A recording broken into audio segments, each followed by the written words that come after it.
BMTC ಅವ್ರ ತಪ್ಪಿದೆ, ಕೆಲವೊಂದಿಷ್ಟು ಪ್ರಕರಣಗಳಲ್ಲಿ BMTC ಅವ್ರ ತಪ್ಪಿಲ್ಲ, ಆದ್ರೂ ಕೂಡ BMTC ತಪ್ಪೇ ಅಂತ ಫೋಕಸ್ ಆಗ್ತಾ ಇದೆ. ಏನ್ ಹೇಳ್ತೀರಾ ಸರ್? ಯಾವ ರೀತಿ ಟ್ರೈನಿಂಗ್ಗಳನ್ನ ಇವತ್ತೇನು ಮೀಟಿಂಗ್ ಆಯ್ತು ಸರ್?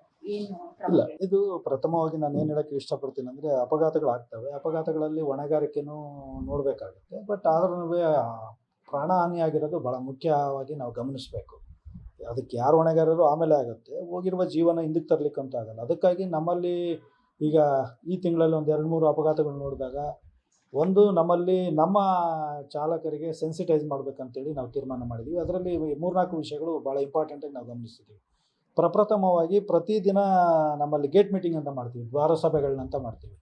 ಅಲ್ಲಿ ಎಲ್ಲ ಚಾಲಕರು ಮತ್ತು ನಿರ್ವಾಹಕರಿಗೆ ಈ ವಿಷಯದ ಬಗ್ಗೆ ಬ್ರೀಫಿಂಗ್ ಮಾಡಬೇಕು, ಅಪಘಾತಗಳ ಬಗ್ಗೆ ಅರಿವು ಮೂಡಿಸಬೇಕು. ಜೊತೆಗೆ ಸೇಫ್ ಡ್ರೈವಿಂಗ್ ಅಂದರೆ ನಾವು ಯಾವುದೇ ರೀತಿಯ ಅಪಘಾತ ಮಾಡದಲ್ಲೇ ವಾಹನ ಚಾಲನೆ ಮಾಡೋದು ಹೇಗೆ ಅನ್ನೋದ್ರ ಬಗ್ಗೆ ನಮ್ಮ ಘಟಕ ವ್ಯವಸ್ಥಾಪಕರುಗಳು, ವಿಭಾಗೀಯ ನಿಯಂತ್ರಣಾಧಿಕಾರಿಗಳು, ವಿಭಾಗೀಯ ಸಂಚಾರಾಧಿಕಾರಿಗಳು ಅವ್ರನ್ನೆಲ್ಲ ಉದ್ದೇಶಿಸಿ ಮಾತಾಡುವುದಕ್ಕೆ ಪ್ಲ್ಯಾನ್ ಮಾಡ್ಕೊಂಡಿದ್ದೀವಿ.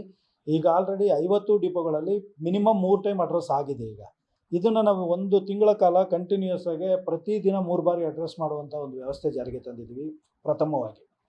ಎರಡನೇದಾಗಿ, ಇಂದಿನ ಮೀಟಿಂಗಲ್ಲಿ ನಾವು ಎಲ್ಲ ವಿಭಾಗೀಯ ನಿಯಂತ್ರಣಾಧಿಕಾರಿಗಳು, ಎಲ್ಲ ವಿಭಾಗೀಯ ಸಂಚಾರಾಧಿಕಾರಿಗಳನ್ನ ಕರೆದು ಈ ಅಪಘಾತದ ಮಹತ್ವದ ಬಗ್ಗೆ, ಇದನ್ನು ಕಡಿಮೆ ಮಾಡೋದ್ರ ಮಹತ್ವದ ಬಗ್ಗೆ ಹೆಚ್ಚಿನ ಅರಿವನ್ನು ಮೂಡಿಸಬೇಕು ನಮ್ಮ ಚಾಲನಾ ಸಿಬ್ಬಂದಿಗಳಲ್ಲಿ ಅಂತ ಹೇಳ್ಬಿಟ್ಟು ಅದರಲ್ಲಿ 2-3 ವಿಷಯಗಳನ್ನ ನಾವು ತಗೊಂಡಿದ್ದೀವಿ. ಫಸ್ಟ್ ಆ್ಯಂಡ್ ಫಾರ್ಮೋಸ್ಟ್ ಥಿಂಗ್ ಏನಂದರೆ, ಒಂದು ನಮ್ಮ ಚಾಲಕರಿಗೆ ತರಬೇತಿ ಕೊಡುವಂಥದ್ದು. 2023ರಲ್ಲೂ ಇದೇ ರೀತಿ ನಾವು ಸುಮಾರು 16,000 ಜನ ಚಾಲಕರಿಗೆ ನಾವು ತರಬೇತಿ ಕೊಟ್ಟಿದ್ವಿ. ಈಗ ನಮ್ಮ ಚಾಲಕರು ನಮ್ಮ ಸಂಸ್ಥೆಯಲ್ಲಿರುವಂಥ ಎಲ್ಲ ಚಾಲಕರಿಗೆ 1 ರೌಂಡ್ ತರಬೇತಿ ಕಂಪ್ಲೀಟ್ ಮಾಡಿದ್ವಿ. ಈಗ ರಿಫ್ರೆಷರ್ ಟ್ರೈನಿಂಗ್ ಟೈಪು ಎರಡನೇ ಬಾರಿ ಅವ್ರಿಗೆಲ್ಲ ತರಬೇತಿಗೆ ನಿಯೋಜನೆ ಮಾಡಬೇಕು.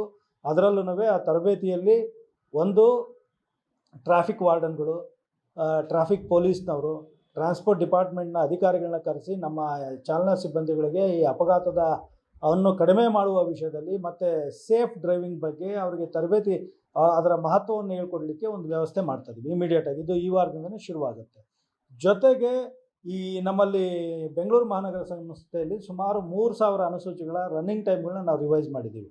ರನ್ನಿಂಗ್ ಟೈಮ್ ಅಂದರೆ ಚಾಲಕರು ಯಾವುದೇ ಒತ್ತಡದಲ್ಲಿ ವಾಹನಗಳನ್ನು ಚಾಲನೆ ಮಾಡಬಾರ್ದು ಅನ್ನೋದ್ರ ಬಗ್ಗೆ ನಾವುಗಳು ಸುಮಾರು 3,000 ಅನುಸೂಚಿಗಳಿಗೆ ರನ್ನಿಂಗ್ ಟೈಮ್ನ ಜಾಸ್ತಿ ಮಾಡಿಬಿಟ್ಟು ನಾವು ಟೈಮ್ ಟೇಬಲ್ಗಳನ್ನ ರಿವೈಸ್ ಮಾಡಿದ್ವಿ. ಅದೇ ರೀತಿ ನಮ್ಮ ಚಾಲನಾ ಸಿಬ್ಬಂದಿ ಎಲ್ಲ 40 ವರ್ಷ ಮೀರಿದ ಎಲ್ಲ ಚಾಲನಾ ಸಿಬ್ಬಂದಿಗಳಿಗೂ ಜಯದೇವ ಹೃದ್ರೋಗ ಸಂಸ್ಥೆಗೆ ಕಳಿಸ್ಬಿಟ್ಟು ಅವರ ಹೆಲ್ತನ್ನು ಚೆಕಪ್ ಮಾಡಿಸಿದ್ದೀವಿ. 4ನೇದಾಗಿ, ನಮ್ಮಲ್ಲಿ ಟೀಮ್ಗಳು ಮಾಡಿಬಿಟ್ಟು ಈಚ್ ಡಿಪೋದಿಂದ 3-4 ಜನಗಳಿಗೆ ನಾವು ಮಾಸ್ಟರ್ ಟ್ರೈನರ್ ಅಂತ ಐಡೆಂಟಿಫೈ ಮಾಡಿ ಯೋಗ ತರಬೇತಿ ಕೊಡೋದ್ರ ಬಗ್ಗೆನೂ ನಾವು ಆಲ್ರೆಡಿ ಕ್ರಮ ತಗೊಂಡಿದ್ದೀವಿ. ಜೊತೆಗೆ ಈಗಿನ ಪರಿಸ್ಥಿತಿಯಲ್ಲಿ ನಾವು ಇನ್ನೊಂದು ಪ್ರಮುಖ ಅಂಶ ಏನಂದರೆ, ನಮ್ಮ ಸಂಸ್ಥೆಯ ವಾಹನಗಳು ಅಪಘಾತಕ್ಕೀಡಾದಾಗ ಪ್ರಮುಖವಾಗಿ ವಿರುದ್ಧ ದಿಕ್ಕಿನಿಂದ ಇಲ್ಲ ಇನ್ನೊಂದು ವೆಹಿಕಲ್, ಥರ್ಡ್ ಪಾರ್ಟಿ ಅಂತ ಏನು ಹೇಳ್ತೀವಿ, ಅದು ನೋಡಿದಾಗ 100 ಅಪಘಾತಗಳ ಸಂಸ್ಥೆಯಲ್ಲಾದರೆ ಅದರಲ್ಲಿ 50-60% ಅಪಘಾತಗಳಾಗೋದು 2 ವೀಲರ್ ಜೊತೆಗೆ ಆಗ್ತಿದೆ. ಈವನ್ನು ರಸ್ತೆ ಉಪಯೋಗಿಸ್ತಿರ್ತಕ್ಕಂಥ ಟೂ ವೀಲರ್ ಸವಾರರು ಸಹ, ಬೈಕ್ ಸವಾರರು ಸಹ ಸ್ವಲ್ಪ ಎಚ್ಚರಿಕೆಯಿಂದ ವಾಹನಗಳನ್ನು, ಅವರ ಬೈಕ್ಗಳನ್ನ ಚಾಲನೆ ಮಾಡಿದಾಗ ಅಪಘಾತಗಳನ್ನ ತಪ್ಪಿಸಲಿಕ್ಕೆ ಎಲ್ಲ ಸಾಧ್ಯತೆ ಇದೆ. ಒಂದು, ಬೆಂಗಳೂರು ಮಹಾನಗರ ಸಾರಿಗೆ ಸಂಸ್ಥೆಯಿಂದ ಅಪಘಾತಗಳ ಆಗದೇ ಇರೋ ರೀತಿಯಲ್ಲಿ ಮತ್ತು ಅತ್ಯಂತ ಸುರಕ್ಷಿತವಾದ ಚಾಲನೆ ಮಾಡೋದ್ರ ಬಗ್ಗೆ ನಮ್ಮ ಚಾಲಕರಿಗೆ ಹೆಚ್ಚಿನ ತರಬೇತಿ ಕೊಡಬೇಕು, ಅವ್ರ ಮೇಲೆ ನಿಗಾ ಇಡಬೇಕು. ಜೊತೆಗೆ ಯಾರು ಮೊಬೈಲಲ್ಲಿ ಮಾತಾಡುವಂಥದ್ದು ಕಂಡು ಬಂದರೆ ಅವರ ಮೇಲೆ ಶಿಸ್ತಿನ ಕ್ರಮ ತಗೊಳ್ಳಿಕ್ಕೂ ನಾವು ಚರ್ಚೆ ಮಾಡಿದ್ವಿ. ಇನ್ನು ಮುಂದೆ ಮೊಬೈಲಲ್ಲಿ ಕರ್ತವ್ಯ ನಿರತರಾಗಿದ್ದಾಗ, ಚಾಲನೆ ಮಾಡುತ್ತಿದ್ದಾಗ, ವಾಹನ ಚಾಲನೆ ಮಾಡುವ ಚಾಲಕರು ಕಂಡು ಬಂದಲ್ಲಿ ತಕ್ಷಣದಲ್ಲಿ ಅವರನ್ನು ಅಮಾನತಿನಲ್ಲಿ ಇಡಲಾಗುವುದು.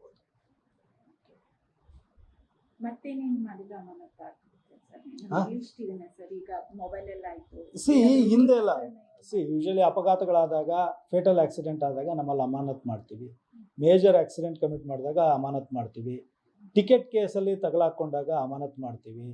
ತಿರ್ಗಾ ನಂತರ ಮದ್ಯಪಾನ ಮಾಡಿರೋದೇನಾದರೂ ಕಂಡು ಬಂದ್ರೂ ಅಮಾನತ್ ಮಾಡ್ತೀವಿ. ಈ ಅಮಾನತು ಮಾಡಲಿಕ್ಕೆ ಕೆಲವಾರು ಮಾನದಂಡಗಳು, ನಿರ್ದಿಷ್ಟ ಮಾನದಂಡಗಳು ಸುಮಾರು ವರ್ಷದಿಂದ ಸಂಸ್ಥೆಯಲ್ಲಿ ಜಾರಿಯಲ್ಲಿದೆ. ಈವನ್ ಮೊಬೈಲಲ್ಲಿ ಮಾತಾಡುವ ಬಗ್ಗೆನೂ ಒಂದಷ್ಟು ದಿನ ಅಮಾನತು ಮಾಡ್ತಾಯಿದ್ರು ಸಂಸ್ಥೆಯಲ್ಲಿ. ಕೆಲ ದಿನಗಳ ನಂತರ ಸ್ವಲ್ಪ ಚಾಲಕರಿಗೆ ಅಂದರೆ ಈ ಮೊಬೈಲಲ್ಲಿ ಮಾತಾಡುವವರ ಸಂಖ್ಯೆ ಕಡಿಮೆ ಆಗಿದ್ದರಿಂದ ಇದನ್ನು ಸ್ವಲ್ಪ ಮಟ್ಟಿಗೆ ಬಿಟ್ಟರೆ ರಿಲ್ಯಾಕ್ಸ್ ಆಗಿತ್ತು. ಬಟ್ ಅದು ಇವತ್ತಿನಿಂದ ತಿರ್ಗಾ ಜಾರಿಗೆ ತರ್ತಿದ್ವಿ. ಕರ್ತವ್ಯದ ಮೇಲಿದ್ದು ಮೊಬೈಲಲ್ಲಿ ಮಾತಾಡುವ ಚಾಲಕರನ್ನು ಗಮನಿಸಿದಲ್ಲಿ ಅವರಿಗೆ ಸೂಕ್ತವಾದ ಶಿಸ್ತಿನ ಕ್ರಮ ಅದೇ ದಿನ ತೆಗೆದುಕೊಳ್ಳುತ್ತಾರೆ. ಈಗ ಅದಕ್ಕಾಗಿ ಎಲೆಕ್ಟ್ರಿಕ್ ಬಸ್ಗಳ ಕಾರ್ಯಾಚರಣೆಯ ಬಗ್ಗೆನೂ ಗಮನ ಹರಿಸಿದ್ದೀವಿ. ಈಗ ಅವ್ರನ್ನ ಪ್ರಥಮ ಹಂತದಲ್ಲಿ ಅಲ್ಲಿ ಸುಮಾರು 3,000 ಜನ ಡ್ರೈವರ್ಗಳಿದ್ದಾರೆ. ಆ 3,000 ಡ್ರೈವರ್ಗಳಲ್ಲಿ 1,200 ಜನ ಡ್ರೈವರ್ಗಳನ್ನ ಆಲ್ರೆಡಿ ಟ್ರಾಫಿಕ್ ಮ್ಯಾನೇಜ್ಮೆಂಟ್ ಸೆಂಟ್ರಿಗೆ ಕಳಿಸ್ಬಿಟ್ಟು ಅವ್ರಿಗೆ ತರಬೇತಿ ಕೊಡಿಸಿದ್ದೀವಿ. ಜೊತೆಗೆ ಈಗೇನು ನಾವು ತರಬೇತಿ ನಾಳೆಯಿಂದ ಪ್ರಾರಂಭ ಮಾಡ್ತಾ ಇದ್ದೀವಿ, ಎಲ್ಲ ವಿಭಾಗಗಳಲ್ಲಿ ಪ್ರಾರಂಭ ಮಾಡ್ತೀವಿ. ಅದರಲ್ಲಿ ಎಲೆಕ್ಟ್ರಿಕ್ ಬಸ್ ಚಾಲಕರನ್ನು ಸೇರಿಸ್ಕೊಂಡೇ ಮಾಡ್ತೀವಿ ತರಬೇತಿ. ಜೊತೆಗೆ ಅವರ GCC ಆಪರೇಟರ್ಗಳು ಏನಿದ್ದಾರೆ ನಮ್ಮಲ್ಲಿ 4 ಕಂಪನಿಯ ಬಸ್ಗಳು ನಮ್ಮಲ್ಲಿ ಈಗ ಕಾರ್ಯಾಚರಣೆಯಲ್ಲಿ ಇದ್ದಾವೆ.